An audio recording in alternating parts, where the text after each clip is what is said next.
Yogi Patel. What an honor and a privilege, man. It's really good to see you. So in true fashion, really the format how we start is do me a favor Hmm. and kind of tell us how we got here, like where you from, and just our audience wants to get to know you. Okay. Well, addiction, what's got me here? That's number one. I'm grateful addict. Now, my life started in India. I grew up there, in a very restrictive culture.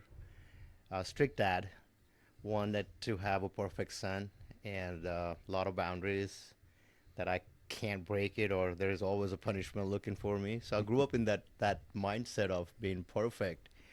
Didn't work well. I took every opportunity I could to break those boundaries and have fun with life as a child. And that's how I developed like two personalities. When I do good, I do good. But when I'm done with it, I need something else to do it. And that's always compulsive behaviors, I would say. It Mm. could be anything. And that brought me to the world of drinking initially, and then eventually turned into a lot of other things. So, Now, yeah, was drinking allowed in your culture? nope. No. Very restrictive culture. And like, if I tell you, say, don't think about monkey, I bet you're thinking about I'm thinking monkey. about the That's money. it. Yeah. So that's like, don't do it, don't do it, don't do it. As a child, you have a curiosity. And I don't think restriction works for a lot of people. Hmm. And believe me or not, I grew up in a state in India where it's a dry state. You can't find it, but the most consumption of alcohol happens in that state nowadays. Really? Yeah, because it's not legal. Oh, now did you grow up Hindu or? Yeah, I grew up in Hindu, believing Hinduism, basically. Yes. Yes, yeah.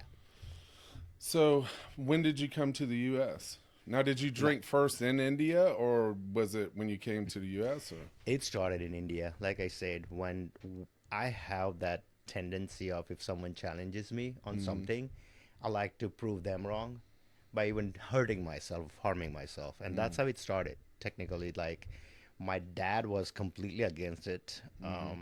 And I really wanted to challenge him, not in front of him, but Mm-hmm. behind his back and say, hey, you know what? No matter what you do, I'm going to do whatever I feel like doing. So I started in India at age of 18. Mm. 21, I came here as a student. Okay. And yeah, so Where'd you go to school? um, Oklahoma. Really? Yeah. Wow. So, for our audience, if you don't know, we're in Greenville, South Carolina. So, did you finish college or Yeah. whatever in Oklahoma as a Sooner? I guess. No, not as a Sooner. I Oh, did go to Sooner for a few classes. I graduated from Oklahoma City University. okay. Yeah, What was your major? computer science. Oh, so you're smart. Ah, you can call me that. But I can do a lot of dumb stuff. So what was college like? Like coming, it had to be a big culture shift. Oh God, yeah. It was a shocker. Mm, Like all being in India for me, I was in a cage, honestly. mm-hmm, Coming down here, having nobody watch me, and the accessibility of everything. mm-hmm. Like you name it, this country has it. So yeah, it was a shock, and it was wide open field at the time. So was that kind of like the family plan? Because I take it your mother and father were still in India, and you came to Oklahoma. Hmm. So there was probably like the pressure, academic pressure to do well Of course, as yeah. a teenager. And at the time, it was responsibility because education for immigrants or like students like me Mm-hmm. wasn't cheap. $200,000 in 18 months, right? Yeah. In 1999 and year 2000. So I really had to make sure that I become graduate and I have some sort of career, some sort of job, so I can pay that off Mm-hmm. and do good with my life. So yeah. Did you experience any issues in college with drinking or any substances? Yes and no. No consequences, but I could have done better. Mm-hmm. If I had an awareness that I have today, I could have done a lot better Mm-hmm. with my choices or my career overall. So how did you get from Oklahoma to Greenville?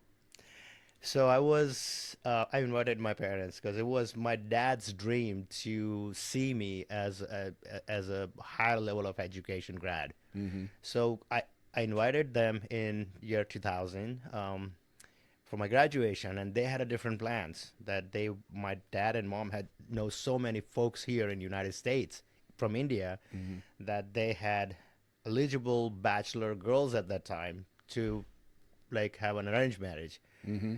So they came in, we took off on a tour. I had no idea what was going on in their head, but they were like, oh, we need to see this person and their relatives. And I was technically going to the places where there was always a young girl. And they'll ask me, like, what do you think about it? And I was like, what do you mean, what I think about it? But I ended up getting engaged with my wife. She's the main part of the story, I guess. But yeah, I met her through my parents in 2001 in Pennsylvania, and we got engaged before we even know. And I just moved in with my in-laws, and that's how I ended up being there. Mm-hmm. But then IT crashed in 2001. So things were constantly going against me, I guess, with my career. Because when I became chemical engineer in India, that industry crashed. And I really wanted to get out of there. So I made a move and got another degree. And then IT crashed. And I'm IT grad. So there was no jobs for me. So I quickly decided that I really need to figure out something to do. And that's what made the shift of moving from up north to south, the business opportunity. That's how I ended up in Greenville. Okay, so Yeah. you were doing IT stuff here, No. computer stuff here. So while I was in college, I worked for a person from Pakistan. He had a gas station, and he offered me a part-time job as a cleaner, like clean the parking Mm-hmm. spot, Yeah. take the trash out, clean the daily station. So I started off that, clean the bathrooms and all. And I learned it so fast. The other person who was doing that job was taking 6 to 8 hours to do it. I did it in 2 to 3 hours. So I Mm. had plenty of free time. So he started teaching me about how to run the cash register and manage the store. And within like 3 months, I started managing that gas station. Yeah. And I learned the Mm-hmm. basic business. So, and that was I think when I talk to people Mm-hmm. and when I'm in transactional thing and in service industry, I thrived in it. I loved it. Mm-hmm. So when I couldn't find a job, I was like, what is that I can do where I don't have to look at the clock? And that thing claims that you need to be in running a business Mm-hmm. where I will not look at the clock. Mm-hmm. And I had an opportunity here. So someone called and it got connected dots, and I ended up in Greenville as a business owner, actually. Okay, so how long did you stay in Pennsylvania? About 18, from Pennsylvania and New York in that region, because my in laws Mm-hmm. had two houses, about 18 months. So what was that like? You said about 21 with an arranged marriage. Was there some uncomfortability or getting to know one another? What's that experience like? Um, I knew that my dad will never let me pick my choice of, or he will not accept if I have a relationship with somebody.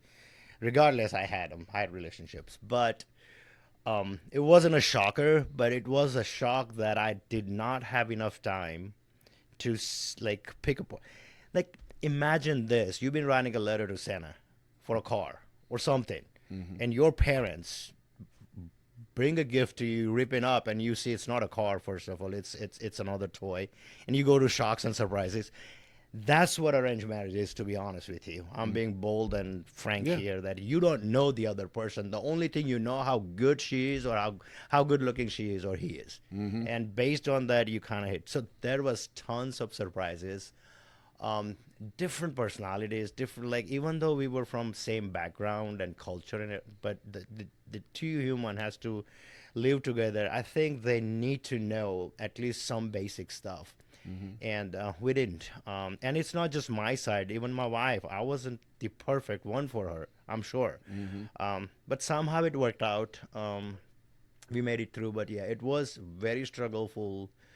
Um, 15 years, first 15 years of marriage. We've been married for like 22 now. Wow. Yeah, we still do counselings. Mm-hmm. We still have to work on our marriage. We still have to go through some um, tough stuff Yeah. unresolved stuff. Yeah.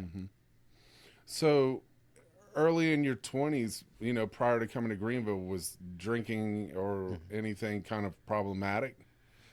Well, now I see every time I drank, I didn't drink for drink to just having like socialized life or this or that. It was always to the point where um, just get as much as I can. So it was problem to begin with, but I never admitted that until about 2 3 years ago. That you know what, it was in me, the addiction and alcoholism.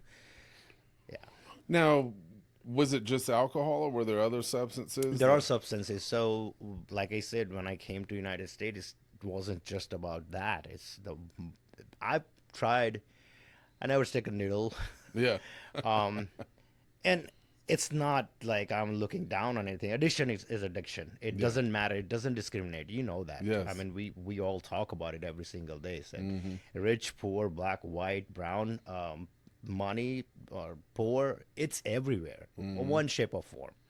Um, and I have my compulsiveness has manifested not in just alcoholism. It's everywhere. Right now, I'm addict doing business, even though I lose my sleep sometimes. And self care is the most important thing that I've learned over the years through recovery. But I still compulsively making decisions, or my behavior is still compulsiveness on more, wanting more. Yeah. And it was always there with sex, with drugs, with pornography, with yeah, anything you can put a finger on. Sugar consumption, alcohol, dude, watching Netflix, binge watching it, taking too many vacations. I mean, hiking to the extreme where next 6 months I'll be limping, right? Yeah. So yeah, Anything that feels good anything, more. yes, and that's the problem I think every Yeah. addict has, Yeah. because there is the dopamine level that I have experienced with different things is so high. Like chocolate will give you 50%, then sex will give you 100, but then nicotine comes in at 150. Hard drugs, thousands and thousands, right? Percentage. So it's really hard to bring everything down for people like us and maintain that baseline. So to me, it's like always I have to add constructive things today, less destructive. Let me put it that way. Yeah, I kind of figured a way to kind of put it together like the pie's only so big. The pie is me, right? And before I can pick something up, I have to put something down. And when True. we look at the substances, right? The substances, you come to the end of that and you realize that's not going to work. Nope. So when I put it down, I got to find something to replace it. But I think if I can find something that's healthy to replace it, there's benefit. Absolutely. But it's a trial and error. Like you say, oftentimes you'll see, whether it's pornography or food or working out or, I love seeing the guys when they go to rehab, everybody's in the back working out and they just, hey, I gotta go. Which this wellness is a pivotal Yeah. part of my recovery. And now I'm at the point like, I can't, there's not a day that goes by I have to do some form of exercise or I just feel Absolutely. off. But so you come down here, you've worked your way into a position just by starting at a gas station attendant to gas station manager to the point that someone believes in you enough to say, hey, why don't you come down to Greenville and run a business? Yes. So you and your wife, did you have children at this No. time? So you and your wife, and how old were you? I was 23. She was 21. 23 years Yeah. old. You come to Greenville, South Carolina. And that was quite some time ago. It has been. Yeah. What was it like when you first got here? It was country, like Yeah. Yeah. farms, country. We built a house near Five Forks where we live now, and my wife is like, "We're in farms." I was like, "No, I think we're pretty close to downtown." Yeah.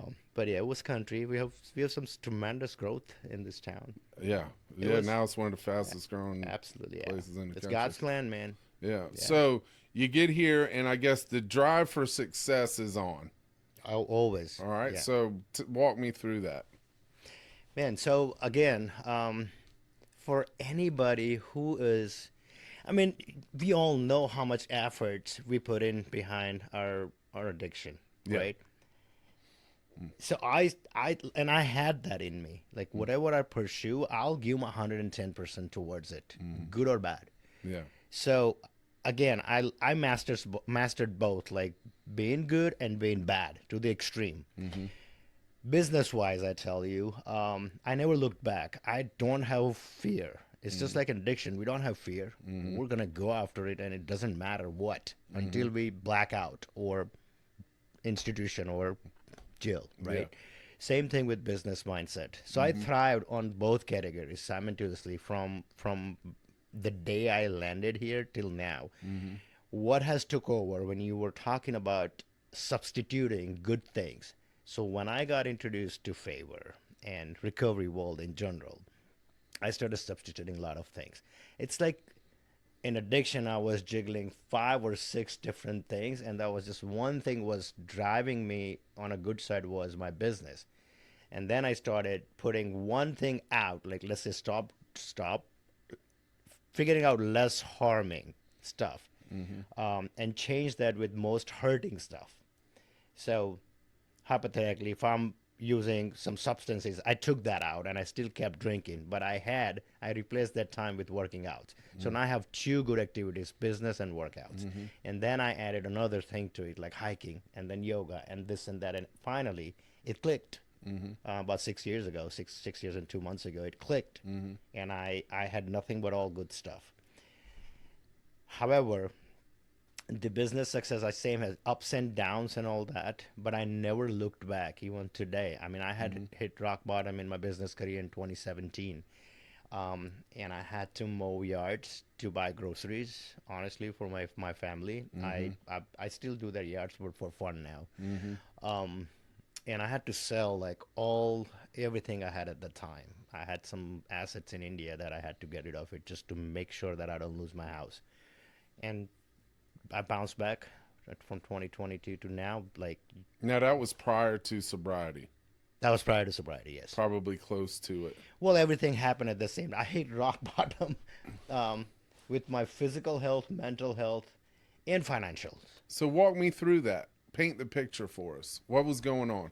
You tell me you were obviously at some point doing very, very well, Yes. right? So paint that picture and then walk me through the decline. Sure. So, like I said, I mean, from one gas station to three gas station, and at one point I had 19 businesses running. 2011, I was at my peak of my career when real estate crashed. You probably remember Yes. 2008 and 9. At that time, my career was booming because I had so much opportunity and so many people backing me up at that time because I still I'm still I still believe I'm the best businessman out there, Mm. and I guarantee you on that. And people knew that, so they started investing money, and I had 19 successful businesses.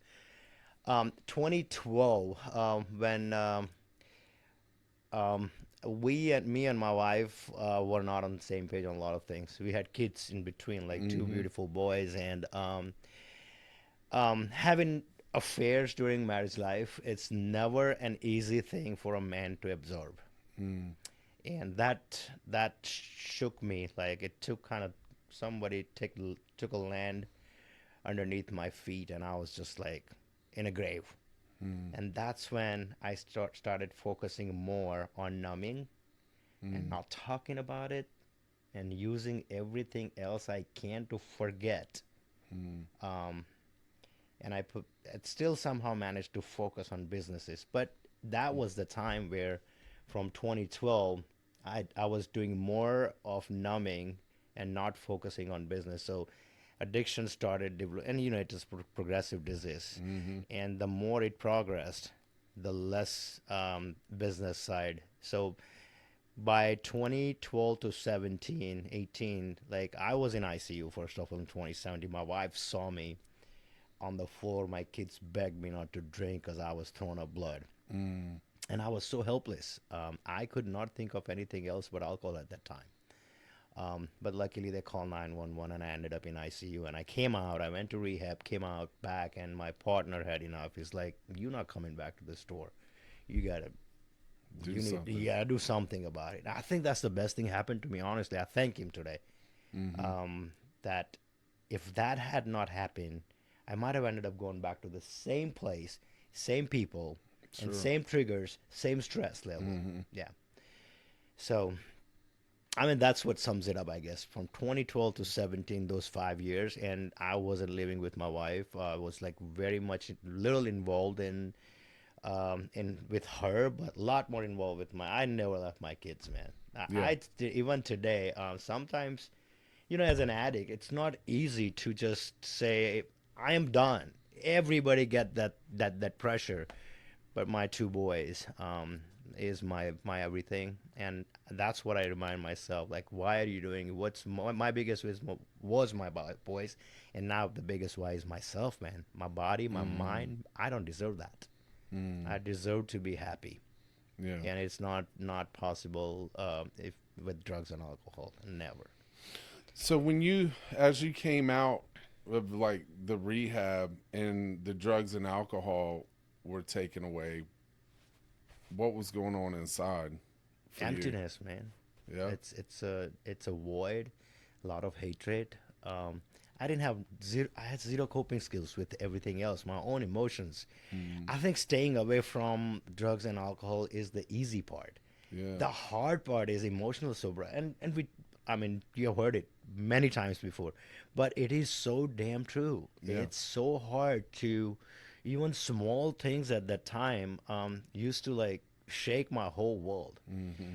But it gets better after once you walk away from that last use, and you put some clean time. Like right now, the things I used to sweat at that time was nothing.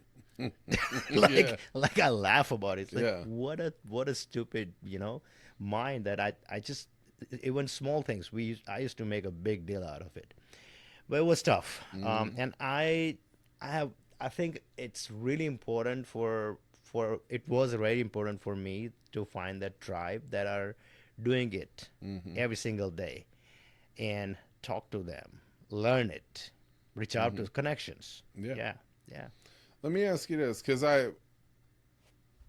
to that point, I think drive is good, right? I think motivation is good, right? But what do you think was behind that? Like, do you think that there was something to prove? You look at these it's stuff with your father and the yeah. world, and having known you and watch you, I can, and that's what I was excited about today is just that light, just from that time, especially we got to meet each other at the detox at that meeting. But I think back where you came from, and then I hear this, just this drive and this go, go, go, go, go. Um, what is that? Where does that come from? It's a cultural pressure. It's cultural pressure, and I grew up. It's not necessarily a bad thing, but it Mm-hmm. did not work out for me at that point. Mm-hmm. Not making good choice. My dad never told me to. He inspired me. He pushes me to my limits, and that's every father's wish that we, as a human being, we have to slightly make our next generation better, or we are failing as being a human being. Mm-hmm. And that's what his intention was, and that's the cult. And in India, it's a rat race, man. You cannot. Um, how would I put this? It's totally different than here. If you fail, if you don't score enough points in 12th grade, then your life will be very low level life. Mm-hmm. So all you have in your childhood, from age of 6 to 18, those precious 12 years, is nothing but education and at a top notch level. Mm-hmm. So every parents push their kids, and that's the mentality. And Yeah. I don't think they even step back from it. It's always after uh, 12th grade. All right, whose kid is in which career? That's how society measures your success. Mm. And then doctor gets the highest level, and then eh, there are only three careers in India, honestly, for Indians: Mm-hmm. doctor, engineer, or a failure. Mm. Yeah, there is no middle ground. So you grow up with that mentality. To me, I don't know why I'm still crushing so hard out there to prove who, but Mm. it's just the mentality thing. Just built that way. Just built that way. Yeah. Is your father still alive? Yes, he is. Is he proud of you? You think? I don't know. He said he's proud of me once, about 3 years ago when I was a player of the tournament. Mm-hmm. I play cricket, and Mm-hmm. we had a league here in Anderson, and he did say that I'm proud of you, I love you, but very rarely. Yeah. I think because I've had to do some soul searching myself. Being raised by a single parent, my father was absent, and so that drive for not being good enough or prove that you're going to be someone in the world, I kind of identify, even though it's different. But whenever I hear that, I have to think not only is there a cultural thing, but I think about what it must have been like for him growing up. And there might be some fear that, hey, I want you to be better than me, you Yeah, I know? know why. Because my dad was so smart in his high school years, and my grandpa funded him a lot of money. Mm-hmm. And my dad abused that privilege that he had, and he was a failure to Mm-hmm. make a career out of it. Mm-hmm. So he wanted to live his life through me. Say, hey, I did this to my dad. I'm gonna block every possible distractions out of your way, so Mm-hmm. called for him. Like, man, I couldn't socialize normally. I Yeah. had to have something in me because my dad never let me. Yeah. The only thing I was allowed to do is study and become a doctor. That was his only goal and dream. Mm. And for that, he will not let me go with kids. Very minimum play time. Um, I feel like it's a jail. Yeah. And if I get 99, I did never get praise for 99. He'll look for that freaking 1% missing out of it. Say, okay, wait a minute. 100, 99. Where is that 1%? Where did you make mistakes? Mm. So I guess he wanted to have that perfect child that he couldn't be for his father. He Mm-hmm. wanted to have that in me, which didn't work so far. And luckily, man, by God grace, I'm alive and I'm in recovery. I'm using all that in a right way today. Like Yeah. I'm loving my kids. Mm. I'm That's what I was loving, going to dude. ask you. Yeah, I don't want to beat them. Never. My wife slapped my kid once. I was like, honey, no, don't. Let's not do that. Yeah. We talk about things. We open about everything. We talk about addiction in Mm-hmm. our house. When teenager says he's bored, and he Yeah. doesn't want to do what I like or I feel like is gonna make him better. No, he wants to do something different. He's bored, and hiding all those emotions in childhood and just having that crushing mind gold. I mean, crushing goals mindset. It works at some point, but Mm-hmm. there are times where we need some gentle stuff from elderly people in our family. Say, hey, you did enough. I'm proud of you. Mm. Just sometimes, I guess, And we'll how have have you noticed that that approach is a lot better? with my kids. For Yeah. me, oh heck yeah, man. Yeah. Yeah, I don't force them or anything. They worry about their grades. I was like, that's good.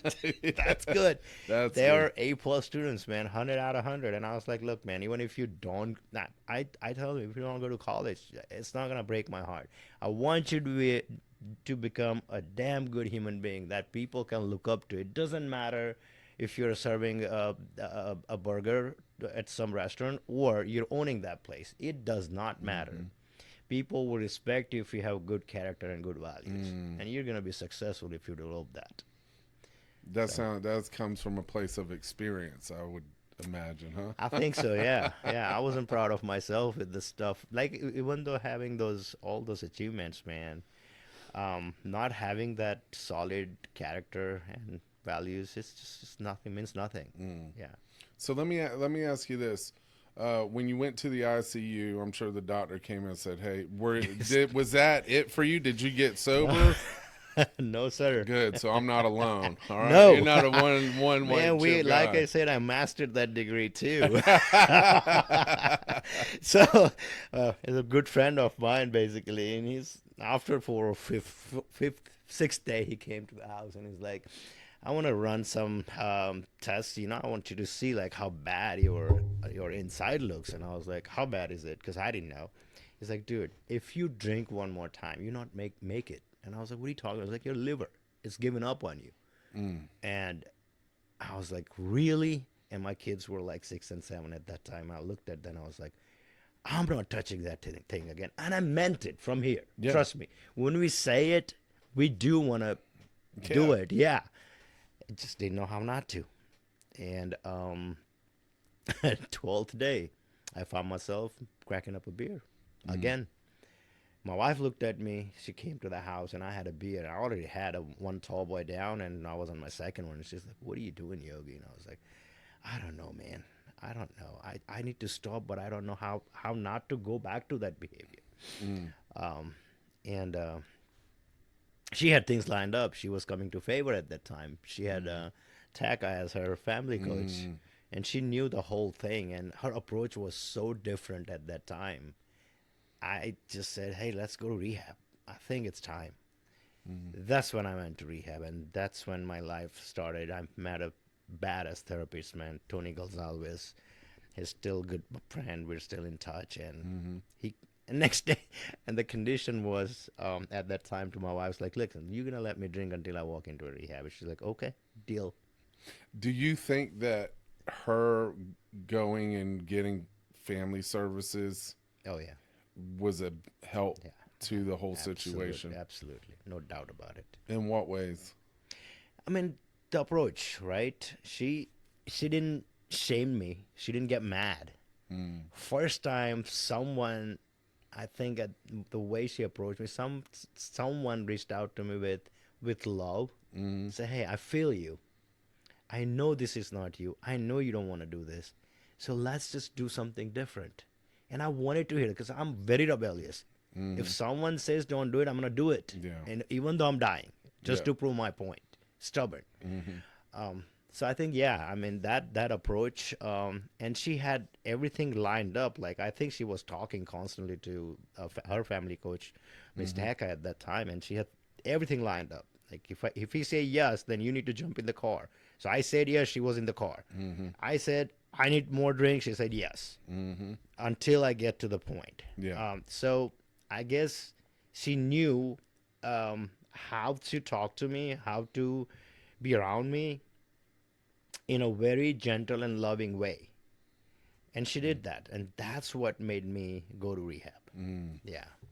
So you go to rehab, right? Is this the beginning of? That's the beginning, very much beginning of like eye awakening thing that the stuff that I learned in rehab is like, I cannot do this thing alone. Having willpower is not the only thing. You got to have a lot of skill power with it. How'd you react to it when you figured that one out? Duh, wasted so many years. Just try to do it alone. Because it seems like all your tricks don't work with that. No, it doesn't. You can't will it. You can't make it happen. You can't No. push on through. No, you can't. You got to have people with you. This is something, and people say like opposite. The opposite of addiction is connection. It is true. It is so true. It's like not only connection, meaningful connections. Where do you make them? Recovery rooms. Where do you make them? Gym, yoga places, hiking groups. You make those connections. Yeah, I'm a firm believer. It's called the law of proximity, which is you are who you roll with, right? It's like the concept. Absolutely, If you want yeah. to be a millionaire, hang out with millionaires. With 5 of them, yeah. But if you want to learn how to not use substances, you need to hang out with some people that don't do yeah, it. If in you want to live a recovery. healthier life, you need to have that within your circle. You believe that philosophy? Absolutely, man. You are a product of your environment. I tell my boys, I tell my team, my crew, I have a lot of folks working for me, and that's what I teach. Like, that's what our group meetings, team building meetings that we hold every week, that's what I tell them. Like, look, you hang out with 5 successful, you're going to be 6th one regardless, because you're going to latch on to those tools and the lifestyle they live. Yeah. It matters, yeah. So when you get out, what was like your first year of recovery like? Relapses. So I walked out. I got out of rehab, came home. And it felt strange when I got home. It was again emptiness. Like I did not know what to say, what to do because I was there for 2 months, nearly 2 months. Yeah, 48 days. Came back. And I first thing I said to my wife was like, I need to hit a recovery meeting, and she's like, what? I was like, yeah, I need to go to a meeting now. I Mm-hmm. need to find something after staying there for 3 hours. So I hit one A meeting in Fountain Inn. Hated it. Yeah.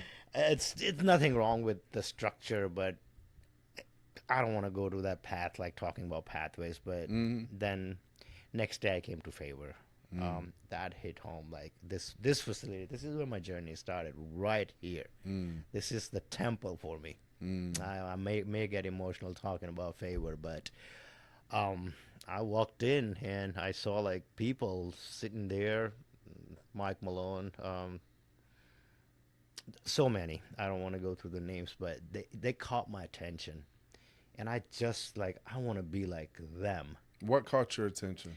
The sharp, like the their the way they were, like their the brightness, the recovery, the glow on their face, like you, Hmm. Oh, right? stop. Well, know what I'm saying? Yeah. Like if someone comes in here after 15 or 16 years worth of addiction, Mm-hmm. staying clean, just not mind wise, but clean for 60 days, Mm-hmm. it's remarkable.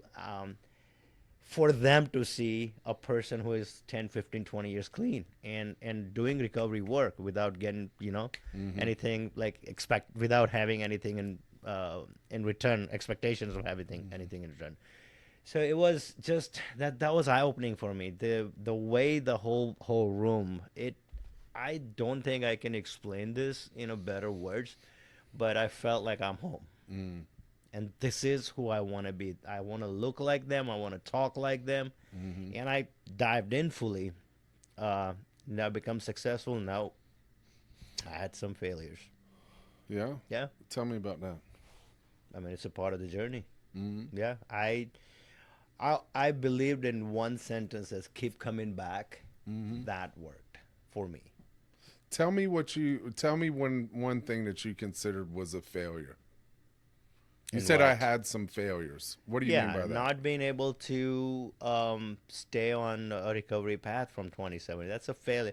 I don't see it as a failure anymore. Thank I you. don't. It's Yeah. just a.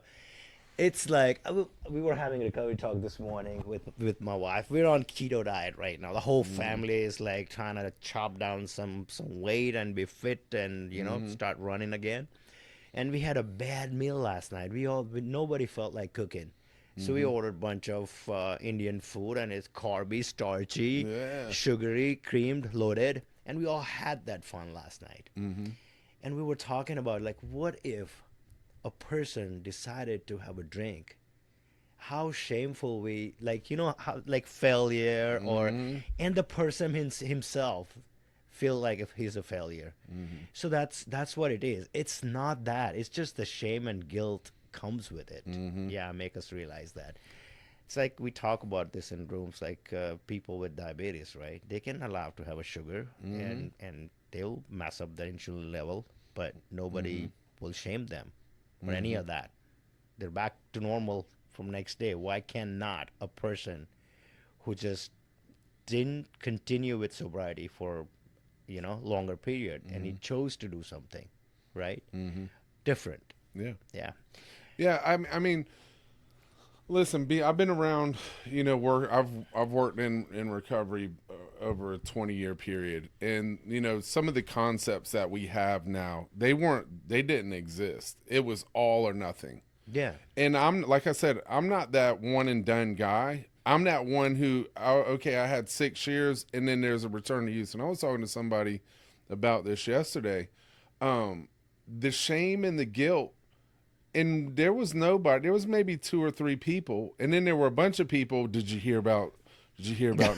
Did you hear about? And it's like that's the kind of stuff. It's hard enough, right? It's For the hard person, enough. yeah. Like especially if you fall to get back up. And I've had there's three key pivotal times in my life that I have blown it up in the space of recovery. Whether you talk about self care, and we'll talk about that more often. I just wanted to draw this parallel. Um, I don't care whether people use drugs or not. Everybody's deserving of love, and if I can take Yes. that out the equation, and just love somebody without an expectation, it takes That's the it, man. pressure off, Yeah. right? Yeah. Because having gone through that, right? Like you said, I had to go through what I had to go through in order to get to where I am today to Yes. be able to do what I'm doing, right? Because it was an abstinence base, or it was this, or it was that. The thing, and even that's what I appreciate even hearing about you. Like, I can only imagine what it's like being from India and a practicing Hindu, walking into an AA meeting in Fountain Inn. I mean, we're in the religious, Bible Belt of the world. It's like, how am I going to find my people? Yeah. Where when we talk about like all recovery or just recovery as a whole, to me is a healing, Yeah. right? So when those things started to come, was there ever a time, and this is what I feel, you talked about the emotional sobriety, and I think that's kind of where we pivot, which is I'm a firm believer I can't get to that other stuff while I'm using. I can't, because I You don't even can't. know Yeah. what's real, right? True. When did that happen for you? What was that like? But it took me about 3 years, man, to just realize that, okay, well, staying away from that is done part, Mm-hmm. but I was still dealing with a lot of stuff, grief, trauma. I haven't grieved yet properly. I'm taking some the professional help on it. Mm-hmm. Trauma. I'm still dealing with that nowadays. It's like walking with all those extra burden. I haven't completely freed up myself yet from it, and that's Mm-hmm. what I call emotional garbage or emotional sobriety that I really need to work on. But again, it's everybody's time. I'm not gonna say it. For me, it started after 3 years, basically, to dig on this And how stuff. long ago was that? That When did it was really 20, start? You like, I'm gonna 20 get serious about this. 2019. I Okay. started really working hard on it, Mm-hmm. and up to about 2023 and a half, I kind of realized that I really need to work on, because I think, to me, certain things that happened in my life in past, um, I'm just putting a bandage on it. I haven't ripped it yet. I did many things for it too. Someone says do the 12 steps, get a sponsor and work on it. I Mm-hmm. did that. I don't think I have achieved those results yet. Mm-hmm. So I'm now taking some professional help Mm-hmm. on certain things, like the trauma from childhood still haunts me. I mean, I honestly, Nathan, today I don't need to do anything. God has blessed me with so much Mm-hmm. that I can genuinely sit down and enjoy life. I don't know. We talked about proving somebody. I'm still proving. I'm still that little child Mm-hmm. that want to get that at a boy from the dad, and it's never gonna come. Have So, feelings been hard for you? um, at times, yeah, yeah, it's been. It's sometimes, um, like I said, it feels me like I don't want to have an emotional burst right now, but yes, it's still hard. It's been wild, but I still cannot let it out. I still cannot. I'm still struggling with feelings and emotional stuff. Mm. Yeah, challenging. Is there a part of you that likes to struggle? Could be. Could be. Yeah, because I cannot accept quietness, peace. I still, like I said, man, I really didn't have to start what I've started um, 5 years ago, my business. I think Mm-hmm. I'm still channeling my compulsive behaviors to Mm-hmm. kind of avoid a lot of things Mm-hmm. in a business growth. Why do you do that, you think? I don't know. I mean, well, I do know, because I do want to have my kids to kind of take over this stuff at some point. Yeah. That's the wish, that I can help to build something for them.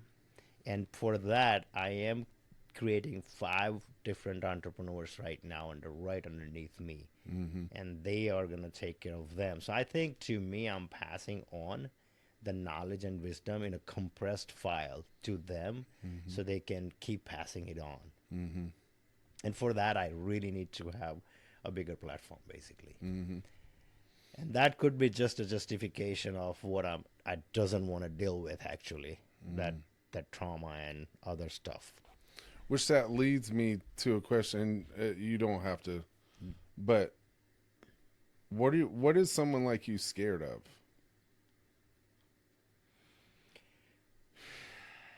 Fear of abandonment, I guess. Mm.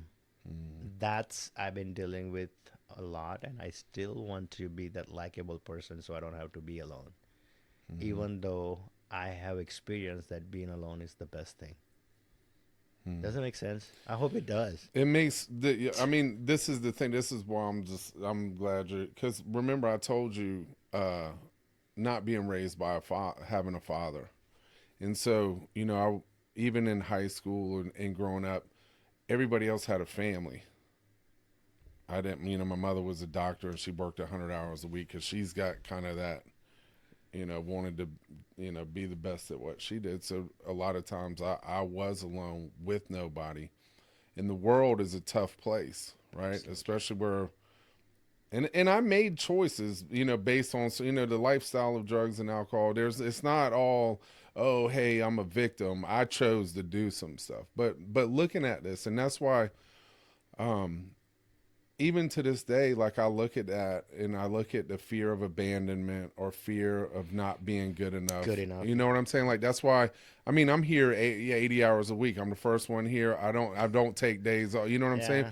Because it's like there's something in me to where there's people out there, and the excuses, there's people out there dying and this or that, but there's just something in me that is hurting, right? Hmm. And and I get, I think that's in God's time, or it just might be the gift of the curse. But I get that of abandonment or not being good enough, so I can't ever stop, and it's always got to be more and more and more because they'll all go away. You answered my question. I mean, your own question that you asked me. That's what it is. Exactly. And deep down, we both know that it's not needed. It's not. It's just we're just using excuses to I want to leave a legacy, or I wanted to get that validation, external validation from community or on Mm-hmm. a bigger platform, like everybody knows me. But that's I think even though me and you both get to that level of success, so called, or validation, if we do not get out of this I'm not good enough mentality Mm-hmm. and proving somebody, we're gonna be in this cycle of curse that it doesn't matter how much more we do, it's still not gonna be enough. I think I have to say it's good enough. This is good enough, Mm-hmm. and this is all I can do, and just let go. But it's so hard, man. Mm-hmm. It's like we're trying to grip on a rope, Mm-hmm. which is slipping away, and we're bleeding. We're still not letting it go, Mm-hmm. knowing that if we let go, we might have a chance to heal. Mm. It's tough. Yeah, man. Yeah. So I've known you for 2 years now. What are some things that you've picked up along the way that you find have been helpful for you, and what's your recovery like today? What's important to you? I think the most thing important, my recovery, I think the big shift was I want to do it for me than every other thing. Mm-hmm. Like my kids. It's good that that mindset didn't begin with that you want to get your license back or want to prove that guy or that person or I'm doing it for my spouse or to get Mm-hmm. that back. But the shift in recovery started with when I started looking at myself in the mirror and say, you know what, I'm proud of what I'm doing. Mm-hmm. That's what it shifted me on doing things. My recovery today looks totally different than a year ago, 2 years ago. You know, it changes, right? Yeah. It doesn't stay the same thing unless you choose a career like you have. You are always here. But I'm sure your recovery might look different today than 10 years Oh ago. yeah. Yeah. It looks different now than a year ago. It Exactly. has Yeah, to. it has Yeah. to. Yeah. So mine looks like body, mind, and spirit is still the basic thing. Mm-hmm. I wake up in the morning, I beat up my body. Then the mind part comes in that I Mm-hmm. take some professional help on grief and trauma. Mm-hmm. Um, Can we camp out there because this is a big topic. yeah. What are some valuable suggestions in how you deal with those two? The two, they're both very different. They're But both different, very different. so, Yeah. what are some of the things that you've learned, and what are some things that could be a benefit to people listening to this in dealing with that? Keep talking about it, but find that source. Who your audience is way much more important than and saying it out. Like who to me, I cannot talk about things to anybody that I know of. So I have to find a strange person, which is therapist, Mm-hmm. and I let it out Mm-hmm. for trauma and grief both. Mm-hmm. And grief is, I thought I was grieving from material lost and all that stuff. No, it goes in a deeper level. Mm-hmm. I'm grieving the time that I didn't had with my mother Mm-hmm. that was taken away. That's some stuff that I never thought of it. Mm-hmm. I'm grieving my best friend judged me because based on my action, and he's no longer a part of my life anymore. Mm-hmm. So I have to make peace with those things. How that I'm still learning. I'm making new connections. No amount of new things still can fix the things in the back unless I heal it. Mm-hmm. And I find sources Mm-hmm. to help me how to heal with it. Mm-hmm. Do you have some sources you recommend? There's a lot of professional help outside, tons of Mm-hmm. it. The free and foremost free is if you are going through some emotional stuff, Brene Brown is like Mm-hmm. that's one of my best go to. I mean, she actually makes me calm down and Mm-hmm. brings me down to the point where I will call my therapist, say, "Hey, by the way, I was listening to this part. What do you think?" And I felt this way. I cried actually, and I'll talk to that person. Mm-hmm. Um, so there's so much out there. Mm-hmm. There are specific. I have to learn how to let go. So if you YouTuber fan, I'm sure I we're doing. am. That's what we are doing it. Hopefully somebody will learn something out of this, and Yeah. and it does, man. When you put good things out there, people can relate to what we're sharing. So there's so much on YouTube on Let Go. I have a list of things, like so many of them. So I start my day in the morning with motivational speakers, Mm-hmm. and they vary from Les Brown, Tony Robbins, Joe Ziegler. There's plenty of them. Eric Mm-hmm. Thomas. So that's what I need to say. Hey, come on, get ready, get out of the bed, go to the gym, and do that. But then I come and work on my mind part. That's where this emotional stuff and all that, Mm-hmm. because it's so important that I have that hour um, that I get something to fix this. Mm-hmm. If this is not fixed, man, it doesn't matter what do you do, right?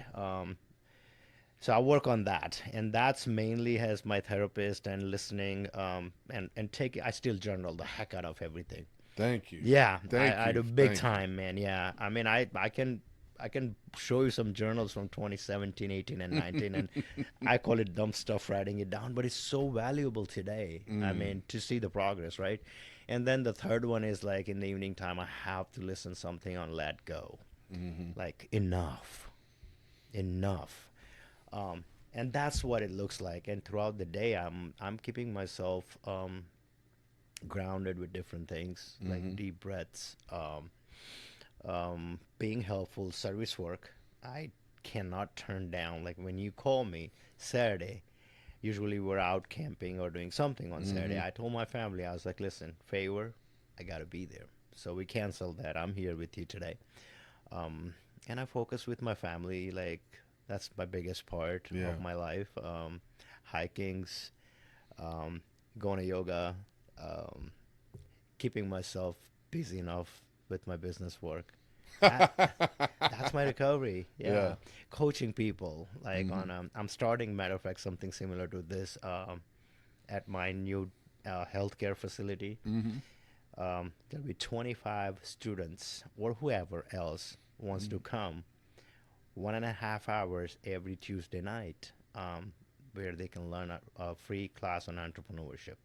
Really. Yeah, and we're gonna have some sort of this kind of setup. Like they can come in, and I'll have different people come in and share their journey with their careers and things like that. Because I don't think schooling system is teaching them there No, now. No. not at all. Yeah. Yep. So I think this is I think it's so important for people, especially as men. Men don't talk about emotions, They don't. and especially We don't cry. if you've got what I got, it's important to do with that. To you Absolutely, know, man. Yeah. so one, I want to thank you for at least being willing to be vulnerable to talk about this stuff. But one of the things that you talked about with journaling, right? Could you tell me a little bit more about that and why, and what's your approach to it? How is that in your life? Okay, so it's just simply started as in rehab actually, because I was challenged by my crazy therapist. I love him to death today, Tony. Um, I didn't want to stay there because the alcohol wears off. I woke up next day and I was like, "Oh crap, I'm in rehab." I mean, Yeah, can you yeah, relate? yeah. I know that I was feeling. like, I'll fight the Shit. world to get out of Yeah, here. yeah, I'll come up with every excuse that this rehab is not what I wanted. yeah. It's not the right facility. Mm-hmm. Um, but like I said, Tony, I talked to him. He was like, "Can you at least give me 10 days?" And I was like, "10 days? That's not too much to ask for." And he's like, "I'll make everything happen. Just stay here for 10 days, and every day I need you to take a book. I mean, a notebook." He gave me one. It's like, "I want you to take this and just write what you listen in a Mm-hmm. group session. Write it down, and before you hit the bed, just read that thing." And I was Mm-hmm. like, "It's like if do this for 10 days, and on day 11th, I will drop you to home or wherever else you want to go." Mm-hmm. I was like, "Deal." So I took that as, I'm gonna do it. At day 11th, I'm gonna be home. By writing those things down and reading it, the light bulb in the brain lit up, man. Like on many different levels, Yeah. many different levels. Journaling, that's how it started basically. And I told him, I was like, "I love this. I like to write things down, apply those tools. And when I revisit that at night, I started journaling at night. That how I feel. So it's all whatever garbage was I was carrying inside here in my heart. It's Mm-hmm. got its transfer. It's like, when ice melts, it's energy transfer. I'm Mm-hmm. sure you have studied that, right? Mm-hmm. Yeah, one Absolutely. energy to another. Yeah. Energy never goes away. It Mm-mm. transfer. And what we carry the burden when you put it down on piece of paper, you transferring that energy. There's a nice podcast, a Dandapani, as a monk in Costa Rica. Okay. He says that like when something is here heavy, when you write that down on piece of paper and Mm-hmm. when you burn it, it's a transformation of that negative energy Mm-hmm. out of your head. And it started that way for me. I started feeling better about it. And then I had structure in my recovery in 2021. I bought I was introduced to Jamie Longliz through favor. Mm-hmm. She had free 10 or 7 or 8 weeks some program, Mm-hmm. and that is a journal 90 days. That's so vital for everybody in new recovery, in new people in recovery. It's like 90 days journaling, like your days, your plans, and all that stuff. And I Mm-hmm. fell in love with it. Yeah. And then Miss Valerie Miller, she's a real estate agent from Remax here in Greenville, South Carolina. We bump into each other through Lisa Mincy used to work here, and she gave me a book of journaling, and that was on a different level. It has topics, the bright spots, gratitude list, positive affirmations, Mm-hmm. everything that a person needs to have a disciplined day. Addicts are the most undisciplined people, Yeah, and facts. when you do this, Yeah. it brings you to a discipline, and that's what's missing. Why do we have to go to rehab? Because we cannot manage our own time. Mm-hmm. We don't wake up on time. We don't want to wake up on time. We don't want to do things our way, very undisciplined way, Mm-hmm. right? Versus this got me into that discipline. Say, hey, prayer. The first thing in the morning is prayer. Let's pray. Let's start praying. Affirmations. Talk to myself. Positive affirmation, right? Mm-hmm. That's foundation. Then gratitude, prayer, positive affirmation. If you do those three things, you're winning 90% of the battles Mm-hmm. for throughout the day.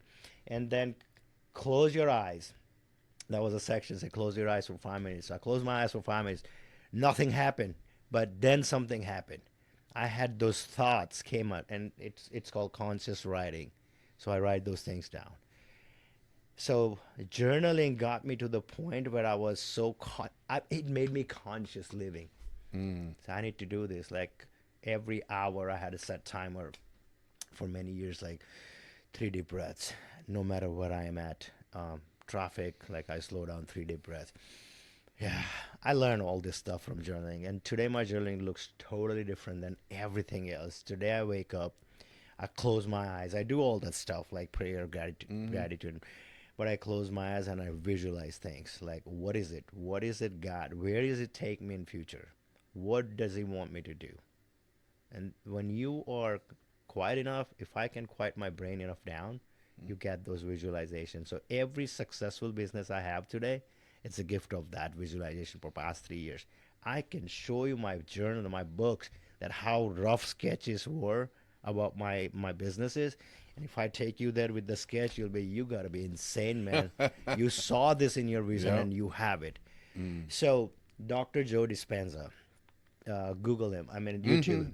I'm Yeah. sure you heard Oh of him, yeah. right? Yeah. Oh yeah. Imagination, the Yeah. frequency, the vibration. Mm-hmm. You can visualize yourself after 5 years today. And if you keep visualizing that every morning and write it down or draw it down in general, you're going to become that person, or you're going to achieve that thing, whatever you're doing, the frequency. So that's my journaling is today. It takes me to the next level, basically. Thank you for sharing because one thing that we had to agree on some stuff as a team, right? And some things that we agreed is we're not just going to sit here and stay in the problem. We got to find a solution, right? Absolutely. So incorporating the notebook, and what I've found beneficial is because this is my philosophy. Like I said, I don't care whether or not you use drugs. My job is to support you to help you be the best version of yourself as you possibly can. If shooting heroin and meth is that, then so be it. I don't think it's possible, but It's not. maybe. Not But sustainable for a long time. but this is the mindset I use, and I'd be interested on your feedback. I said, let's pretend that we're the CEO of our lives.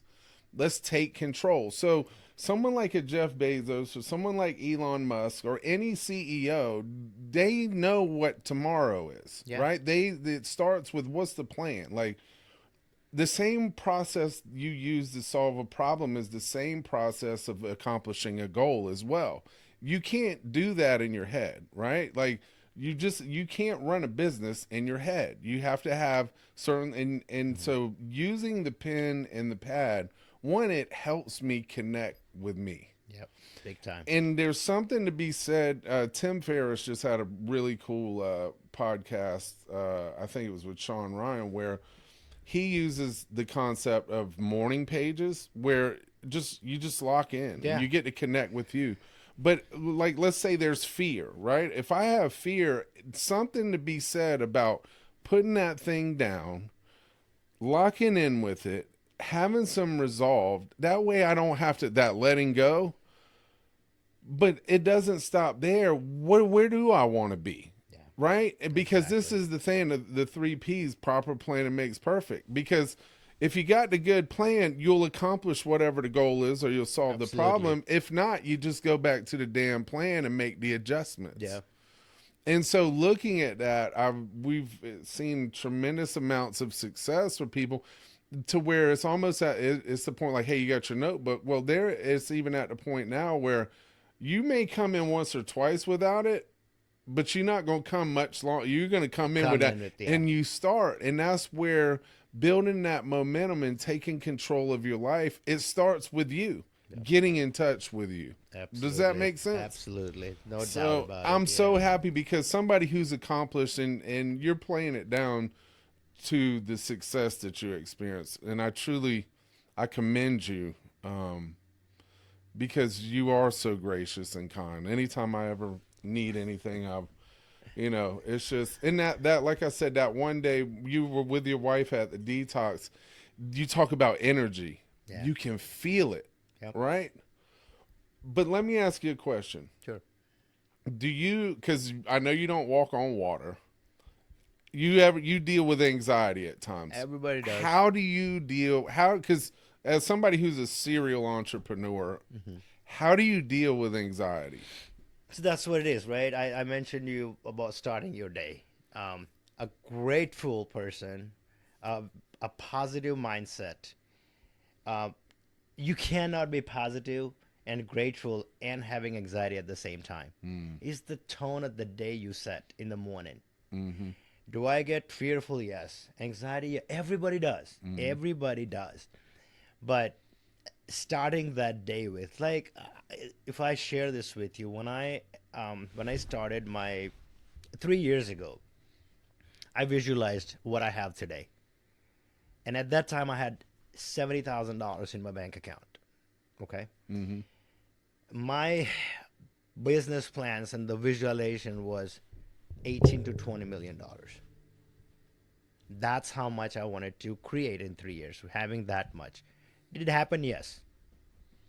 With what? That positive morning, positive information, those frequency. Joe Dispenza podcast, if you hear it for 30 days in a row, you're going to be in that mindset, Mm-hmm. that walking with faith and that frequency over fear. Mm. That's what it is. It's just you got to believe it's going to happen. You got, everybody gets it. And sometimes getting in touch with the right people at the right time. Mm. Because everybody, anxiety and depression is part of a 99% of human life, Mm-hmm. because that's how our brains are wired from generation and generation and generations, right? Why do we get fearful? Why do we have that hogging mentality even though there is abundance today, right? Mm. Snow weekend, people will run to grocery stores and hog everything. Why? Fear, Mm-hmm. anxiety, what's going to happen. We don't live in the caveman years anymore.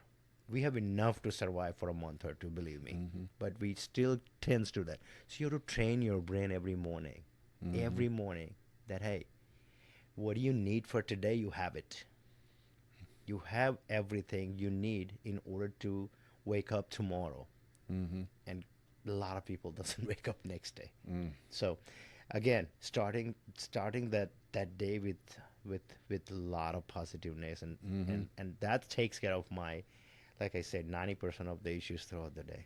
Yeah, I that whole mindset thing to me, I'll never. One of my mentors, I asked him about like, oh, I'm like, you know that. I was like, go ahead and cut that song on. He's like, no, I don't listen to that anymore. And I'm like, well, what do you mean? He's like, because what I put in my mind dictates what comes out. Oh, absolutely, yeah, And it hit me so hard. It yeah, was like oh three or yeah, 4 days later. Like there's certain music I don't even listen to anymore. But to your point, my day now is the what is I'm up at 4:30 in the morning. yeah, But my day starts. There's a routine. There's a mindset, motivation, like some of the people you're talking about, some spiritual. Because yeah. I can't afford to have a bad day.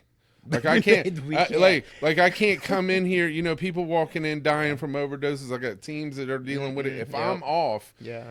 that's not a good thing. Yeah. So my mindset has to be that Right. I have to be grounded and I have to be disciplined in being grounded, Yeah. because if not, people can get hurt, right? Yeah. Or not to say that I have. It's just important to me, Yeah. but also my quality of life and my perception. The world hasn't changed. My view of it has Changed. changed Yeah. as a result from listening to and the information that I put in my mind, right? It's helped with my diet. It's helped with the way that I speak. I mean, I don't always get it right because um,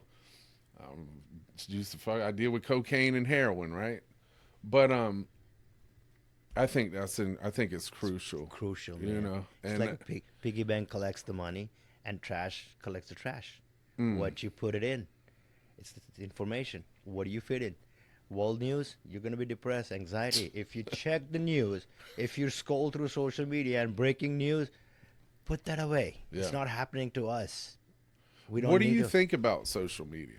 Um, it's totally depends on how you want to utilize it. Mm-hmm. Me, it could be dangerous sometimes, so I go to detox on it. Mm-hmm. Um, if you're gonna compare, it depends. Again, if you're gonna compare yourself with the other people's happiness, it's all fake. First of all, Yeah. nobody puts the real shit up there. Like, I'm struggling. Yeah. You will never see Yogi Patel saying that I am struggling with this or that. It's always lifting weight, traveling good places, um, good food. Why wouldn't you put that out there? What? That you're struggling.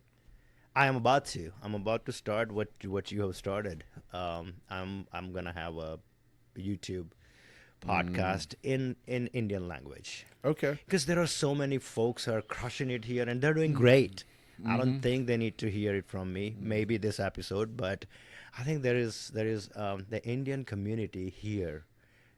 They're behind closet. It's so shameful in our culture that we chose to drink. Though everybody do it and they struggle with addiction, they just don't want to admit it. They just don't want to get help. It's just shame and guilt. Anyhow, but that's what it is. Like, nobody wants to put the real hardcore stuff on social media. Um, and Are you nervous about what you're about to do on with what? with No, I'm your new not. venture? No, I'm not. I'm not. I can be on TV today and I can share my story. I'm Do not you a, think that's going to help you with some of this unresolved could trauma be. and grief? Yes, it could. It could help me. I guess more than that, I'm creating a lot more accountability today. Yeah. When I'm up there, like you have accountability. That's why you have to start your day with positive mindset, because you are a head, you are a person, you're a face of favor nowadays. So you have to. So it creates some sort of accountability when I'm opening up to the public. Yeah, so it's gonna help me, but more or less, like, um, it's needed. Yeah. It's really needed. I mean, we are facing a serious type of addiction beyond. I mean, drugs and alcohol is bad, but I'm seriously worried about technology nowadays. My kids, I am concerned about my young child. He's like me, and if he's bored, he has to have electronic thing around him. How it's a challenging thing with when I have to talk to him to get out of that. So I guess sharing with community on a bigger level about all this stuff um, might help somebody, and that's how my recovery is. My cup of recovery is getting fulfilled by people who has been brave and they have shared their struggles on the screens. What are you do you think some of the biggest challenges for the men in your culture struggle with today? I Is mean, it still social some of the pressure. same?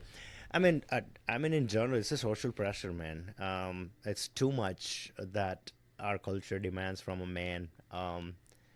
We have to, like I said, growing up with that mentality itself kills half of the man's, from inside, that doctor, engineer, or failure, right?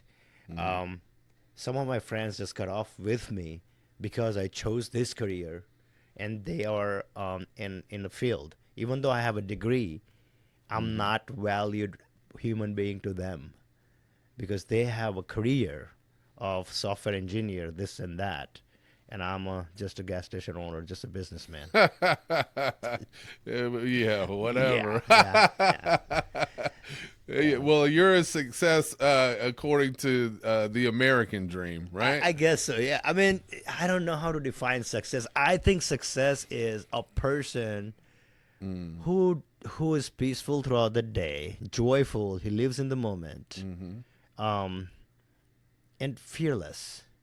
So to me, that's a success. Are you successful? Somewhat, yes. I don't have a whole lot of fear. Um, I try to live as much as I can in today. I travel. I don't sit back. I take that move. Have you? Can you remember the last time you experienced some real fear, and what caused it? It's been a while. None. It has been a long while, man. You I think that's a product of healthy living? I think that, and the mindset that I have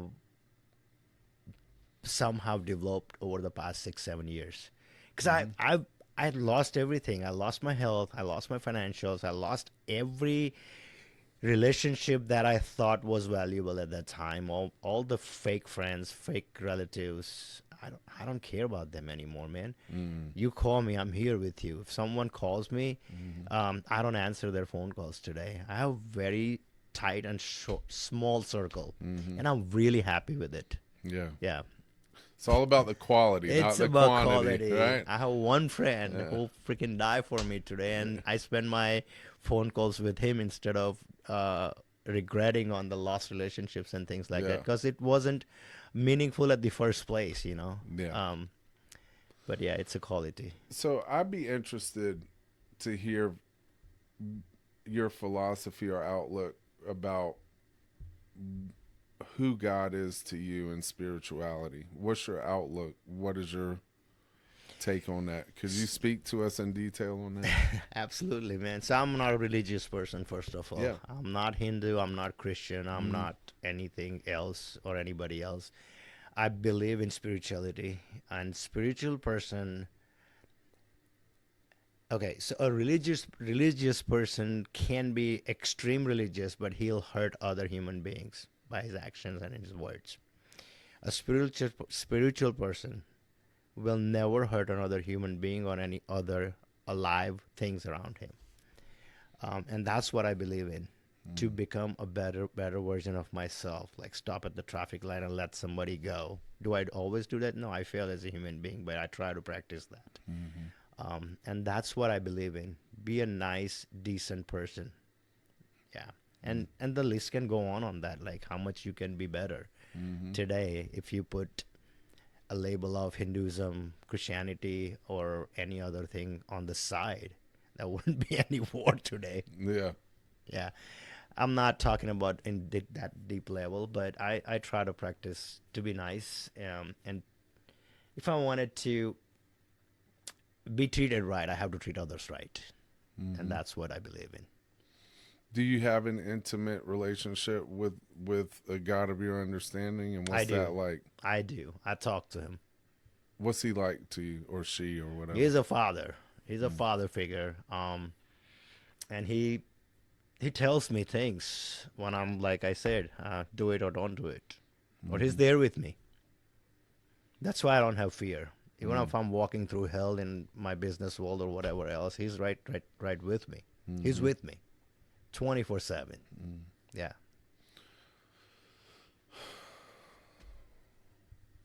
So, as we kind of wind down, I'd like to hear for somebody that may catch this. Let's say they've spent all their money, they've lost everything, family won't talk to them, or they don't have anything. What are some things that you would tell somebody who's considering recovery, thinking about it, or new in recovery? I mean, you still have you. That's the number one thing. Um, no matter what, just don't give up, man. Um, Restart, refocus, readjust, reevaluate, recalibrate, whatever it takes. Just don't quit. This is what I believe in recovery big times. That falling down is optional. Staying down is a choice. I made that choice a few times. I stayed down, but not for a long time. But by God grace, um, once a person finds a community of people who can help them out, because I don't think I could have done it alone. Finding a recovery room, whichever pathway works for that person, find that, be a part of it, and and that's when the journey starts. I could not have been today here without a pathway or a people group of people. Mm. Yeah, it's extremely important. And even if there is nothing out there for that person, I have worked on the other side, at your side too. Mm-hmm. And there was a cancer survivor talking to me once. I was a coach, I was peer support specialist for him. He's like, look at my house. He had a everything was gone. He was old. He had cancer. He was smoking cigarettes. Like, show me one thing that I look forward to in order to become sober. And that made me speechless at that time. And I told him, I was like, you can be an example for somebody else. Do it for that reason, right? That's a good enough reason. Say, hey, I had nothing to look forward to. I still became sober. That's a damn good example. Mm. Yeah. So start finding your whys, man, and keep going. That's it. Yogi, thank you so much, man. I And thank you appreciate you. for letting me here be vulnerable for a minute or two. And I like I said, there's so much more here that we can talk about hours and hours. And it's always a pleasure talking to you, Nathan. Yeah, I Love mean, you, man. yeah, man. Love you too.